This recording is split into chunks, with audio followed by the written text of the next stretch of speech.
Welcome back to the channel, everybody. If you guys are new to the channel, make sure you guys like, comment, and subscribe. So, some of you have seen some of the videos I made inside, and a lot of the reasons why I'm doing a lot more videos inside is because I don't know if you guys can see back there. That's my Hellcat Charger back there, and currently right now it's raining, and it rains all the time where I'm at right now, and it's probably gonna keep raining at least for the next 3.5 months. So with that, I'm making some changes to still be able to provide content, and I'm just going to provide information, and then hopefully it opens a dialogue, so we'll be able to maybe talk in the comments or address some things that maybe I can make another video about. So some of the changes for future videos will be videos like this where I talk about updates to the car, what else am I adding, things of that nature. And then any Dodge updates, so any incentives, any updates with the direct connection, or any of the 24 months of muscle updates. And then also on top of that, I'm going to do something else called the forum lookup. And what that's going to be is I'm going to dig in the forums, and I'm going to find maybe something that's trending, some new posts. I'll read the post, I'll give you my opinion on it, and then hopefully you guys can engage in the comments and then give me your opinion. So then maybe if this video is viewed by more people, it'll help somebody out, right? So first off, let's talk about the car.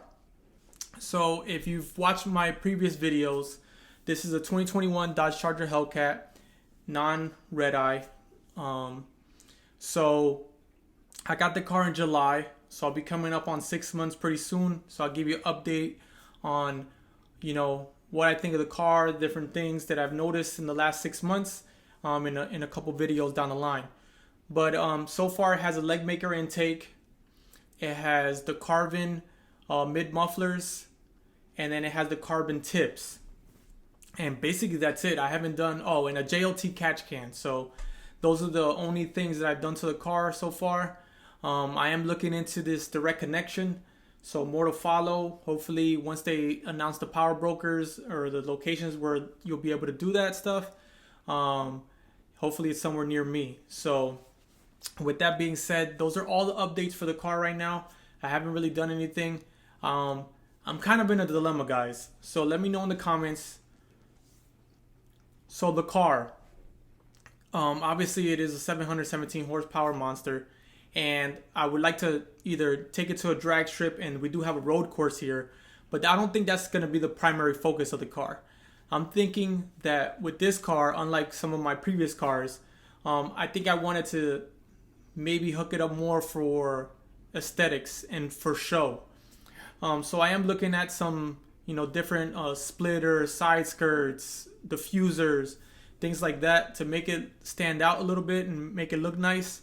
And then I'm looking at some type of suspension.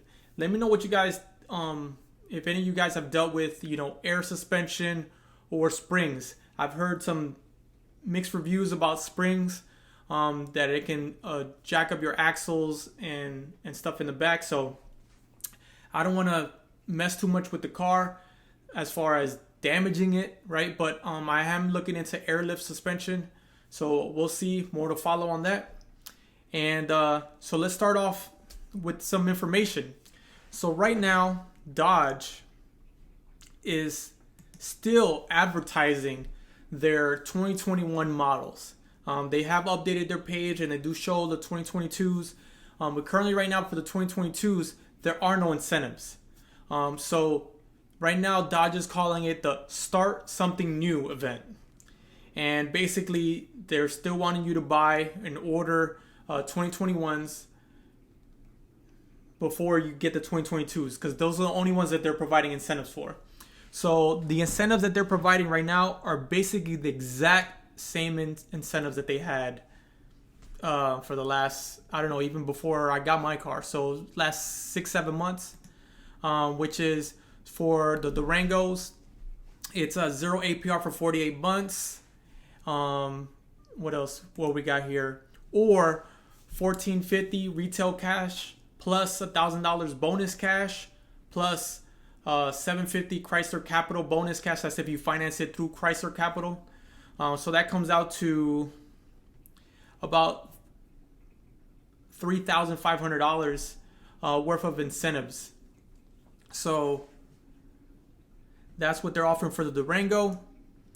For the Charger and the Challenger Hellcats, right now, if you finance through Chrysler Capital, you could get 0 interest, 72 months, or you could get $2,000 retail customer cash. Those are the only incentives. They didn't up the incentives. I know this time last year you were still getting the power dollars, where you were getting your horsepower, equivalent to 1,000. So it'd be 7,170 for me, and then 7,907 for the Redeyes. So that was what the incentives were back in the day. Not so much right now. If you look online, the prices of the Hellcats used 2020s, wide bodies, or even a 2021 that probably has a couple miles on it, they're through the roof. I have a local Redeye Charger that's around here that I saw they're selling it for $95,000. So they're still jacking up the prices on these Chargers and Challengers, or any Hellcat in general. So it's a seller's market, not a buyer's market. All right. So next thing, so that's all the updates for Dodge incentives, so on and so forth. As far as the 24 months of muscle, so just recently they released the direct connection catalog. If you look, you can see all the upgrades. They have a pre-staging, a stage 1 and a stage 2. I'll probably go over that in another video and kind of give you more details on it. My only concern with the catalog that I'm seeing is that I see only a lot of like Challenger information. I don't know if there's another version of the catalog that's coming out for Chargers, but I don't see any of that information for the Charger. There are some parts in there where it says Challenger and Charger, but not all of it. I do see a lot of Challengers on there. So, and those will bump up your horsepower. You could get different applications. You can get Redeye parts. You can get all these things with that in that catalog, and it'll keep your warranty. So that's one of the key things. It's probably going to be, cost a whole bunch just to get the parts, and then probably even the labor, because you are going to have to get it done at a power broker location. So it's probably going to be expensive, but you are going to be able to keep your warranty. So if that's something that you're looking to do or you're wanting, look forward for more information on that in the next couple weeks. And then now let's go ahead and let's jump into the forum. So, and before I hit this forum, I picked this one. It was one of the trending ones on Hellcat.org. Before I go in it, this is something similar to in a situation that I was in. So that's why I'm able to kind of talk about it and maybe give a little bit of insight, and then let me know what you guys think. And then also in the comments, if there's some topics or anything that you guys want me to address on future videos, drop a comment, ask a question, and then we can have a conversation about it. All right. So I'm not going to read this verbatim. I kind of already read it a couple times. So I'm just going to scan through it, give you the main points, and then go from there. So this is from Blower Guy 92 on Hellcat.org. So currently, he's in the process of selling his 2018 Mustang GT. Basically, the market is still good. Like I mentioned, it's a seller's market. So he is getting the opportunity to sell his Mustang for more than what he paid for it. So on top of that, he's due a baby girl, a daughter. So congratulations to you. But he's due a daughter pretty soon, any day now. And he's actually trying to get out of this two-door car. So he has another vehicle that he can drive, but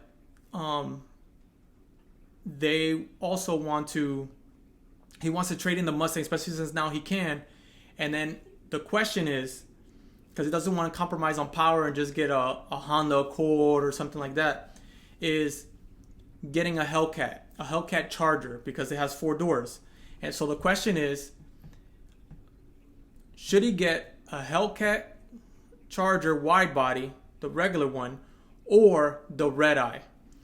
He's built both of them, and the difference between them is $7,300.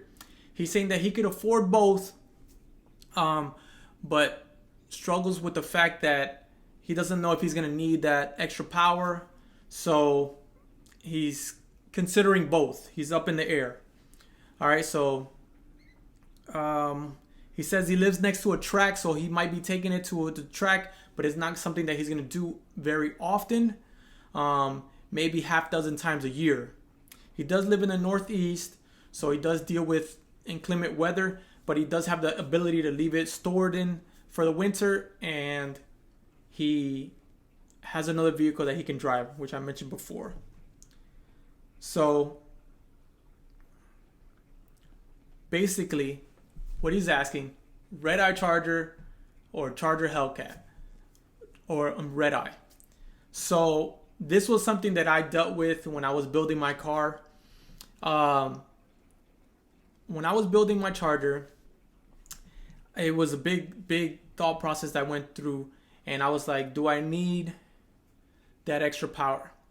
So this is the only thing that I can say that maybe I didn't really. So this is my first Mopar car, so I didn't know too much about it. I knew a little bit about it. So one of the things that I didn't consider, besides the horsepower, right? Because you just see the horsepower and you're like, oh yeah, $7,000 for this much horsepower versus this much horsepower, 717 versus 797, and it's a lot more than that. So you're talking about stronger internals, stronger drivetrain. So those are the things that you don't see, that when you're going to add power to the car, obviously the Redeye can handle more power. It's built stronger.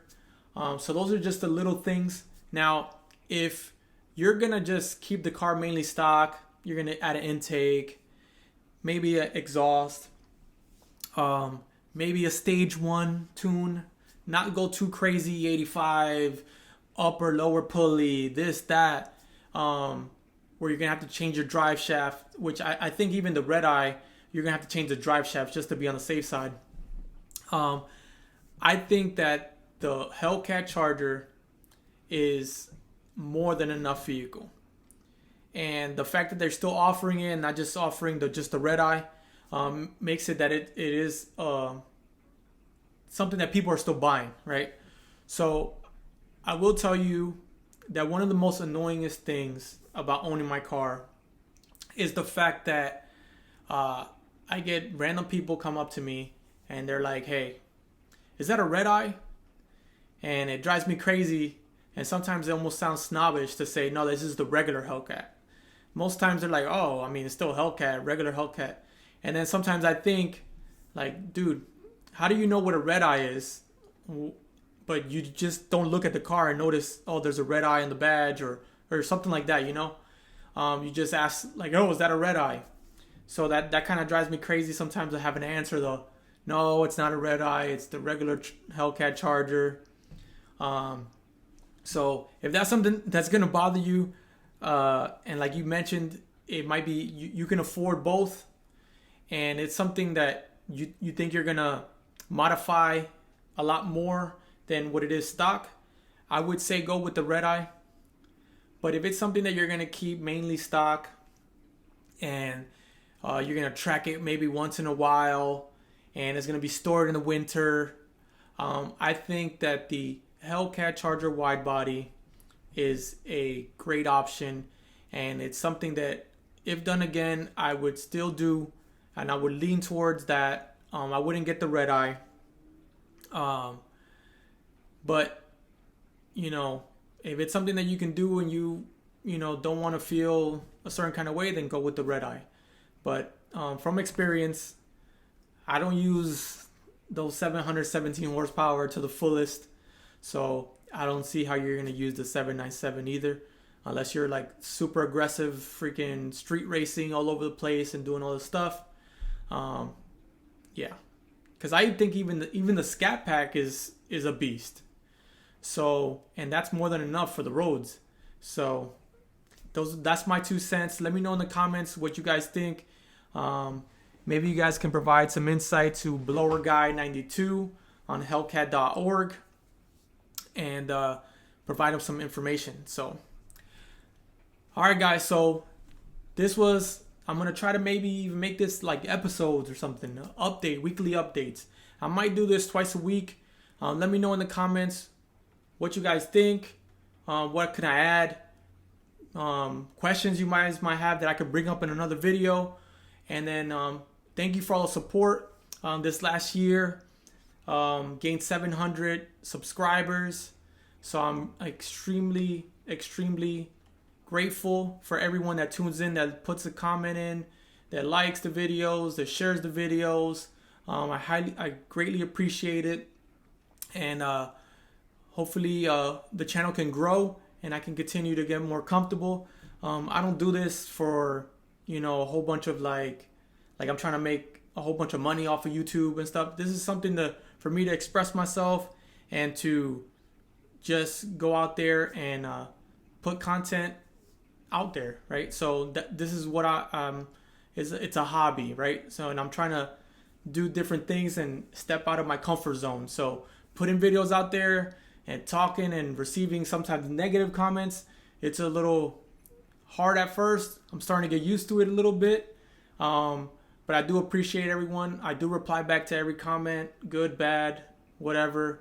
So as long as you're not trolling, I will reply back. So with that being said, make sure you guys stay tuned, stay safe, stay blessed.